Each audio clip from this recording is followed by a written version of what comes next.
The Indonesian Minister of Finance, Sri Mulyani, has confirmed that Indonesia will go ahead with plans to increase value-added tax to 11% starting from April the 1st, 2022. Although this will lead to an increase in prices of goods and services, Sri Mulyani argued that 11% in value-added tax is still much lower than the global average of 15%. Kalau rata-rata PPN di seluruh dunia itu ada di 15%. Kalau kita lihat negara OECD dan yang lain-lain. Indonesia ada di 10%. Kita naikkan 11 dan nanti 12 pada tahun 2025. Kenapa ini dilakukan? Waktu itu kan kita lihat APBN kerja extremely hard selama pandemi ini. Kita ingin menyehatkan. Jadi kita lihat mana-mana yang masih bisa space-nya, di mana Indonesia setara dengan region atau negara-negara OECD atau negara-negara di dunia, tapi Indonesia tidak berlebih-lebihan. Nah, kita lihat PPH tadi, bracket 35 di negara Eropa ada yang sampai 40. Kita membuat minimum taxation untuk korporasi. Nah, PPN kita lihat space-nya masih ada. Jadi kita naikkan hanya 1%.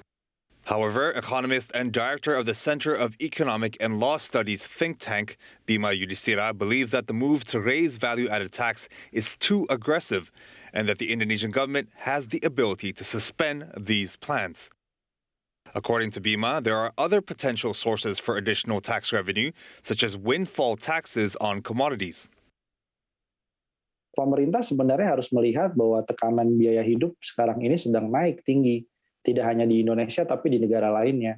Jadi kebijakan pajak yang cenderung agresif seperti kenaikan tarif PPN harusnya bisa ditahan dulu. Sementara kalau pemerintah ingin menggali potensi penerimaan pajak, banyak sumber lain yang bisa dimaksimalkan, salah satunya adalah dari windfall komoditas. Karena penerimaan dari batu bara dan dari sawit sedang tinggi di pasar ekspor, baik penerimaan pajak, PPH, ekspor, kemudian juga PNBP, bea keluar, itu bisa sebenarnya digunakan sebagai dana kompensasi. Although value-added tax will only be increased by 1%, Bima believes that this could increase the prices of goods and services by more than 1%, especially goods that have double value-added taxes.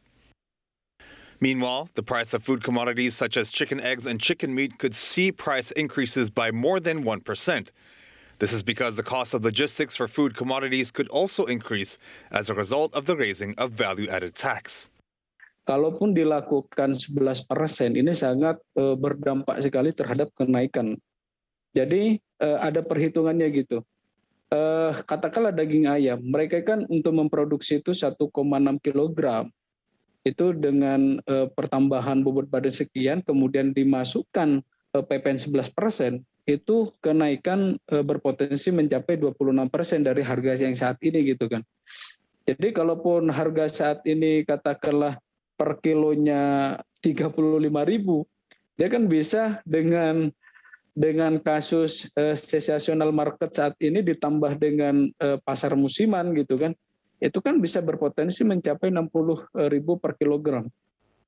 Indeed, increasing value-added tax from 10 to 11% could lead to an increase in the prices of many goods and services across Indonesia. Even the prices of internet service providers will increase.